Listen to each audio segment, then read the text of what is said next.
républicaine que l'État arrive à se faire piller comme ça des milliards. C'est une escroquerie en collant, oui, c'est une escroquerie où il n'y a pas de violence, où il n'y a pas de sang. C'est une simple fraude à la TVA finalement, appliquée au quota carbone. C'est ce qu'on a appelé l'escroquerie du siècle. Rien que ça. Une fraude express entre 2008 et 2009. À l'époque, les industries doivent payer un droit à polluer, la taxe carbone. Et ce droit, les sociétés l'achètent sur un marché financier. Sauf que des escrocs vont en profiter via des sociétés bidons à l'étranger. Ils vont acheter et revendre cette taxe carbone sans reverser la TVA au fisc français. En un an, 1,6 milliard d'euros évaporés. Une affaire qui inspire aujourd'hui le cinéma. Tu pourrais me trouver une société bidon et m'ouvrir un compte bancaire à l'étranger? Tu nous parles de piquer de la TVA sur du gaz carbonique. Tu peux rembourser tes dettes et même garder ton entreprise. Pourquoi tu voudrais partager avec nous? Plus on est fou, plus on mise, plus on prend. Antoine, c'est l'État que t'arnaque quand tu fais ça, attention. Nous, on a eu envie de refaire le film avec les vrais acteurs du dossier. Un avocat marseillais, un avocat amiénois et la journaliste qui en premier s'est intéressée à la fraude. À l'origine, une poignée d'hommes franco-israéliens assez doués pour monter des sociétés écrans. Les spécialistes de la fraude à la TVA qui ont organisé cette fraude sur le marché du CO2 avaient l'habitude d'en organiser, par exemple, sur les téléphones portables, et sont allés chercher des fonds plus importants auprès d'organisations criminelles, que ce soit du côté des Corses ou des Russes, pour amorcer la pompe et démarrer leur fraude. Et les milieux marseillais et corses flairent le filon. Cet avocat défend l'un des cerveaux présumés de Marseille. Jusqu'à son incarcération, il aurait mené grand train. C'est quelqu'un qui a reconnu avoir, profité à hauteur de 30 millions d'euros de l'escroquerie. Donc, vous imaginez bien, quand on a une telle somme d'argent, on en profite. Surtout quand on a 45 ans, on en profite. Voilà. En gros, c'était un flambeur.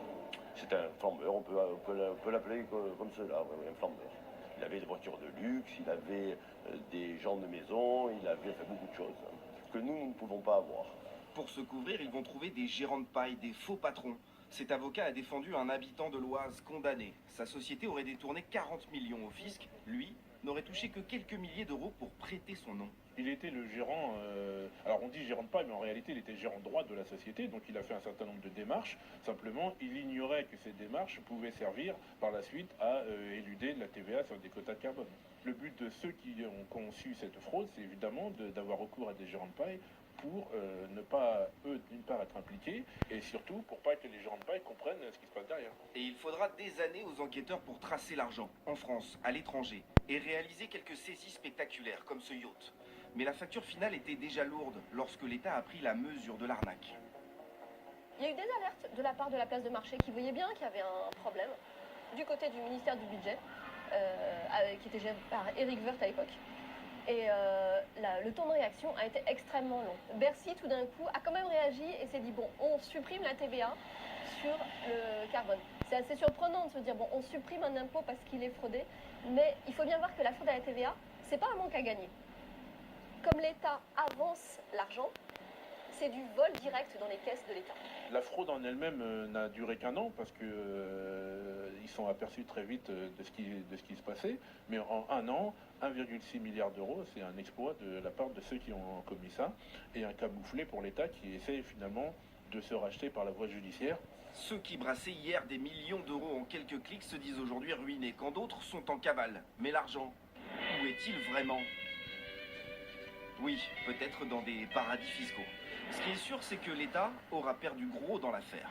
Il faut se rendre compte que pour la fraude à la TVA, on en récupère à peine 1%. C'est de l'argent de l'État, quoi. C'est notre argent. C'est 100 euros par an et par Européen. On est 500 millions d'Européens qui sont investis tous les ans dans le crime organisé. Oh, ça va trop vite. Ça va nous retomber dessus. Les procès des fraudeurs devraient se terminer en 2018, 10 ans après les faits. Mais derrière l'écran, il y a surtout une faillite d'État. Car si elle a cessé sur le carbone, rien n'a vraiment changé.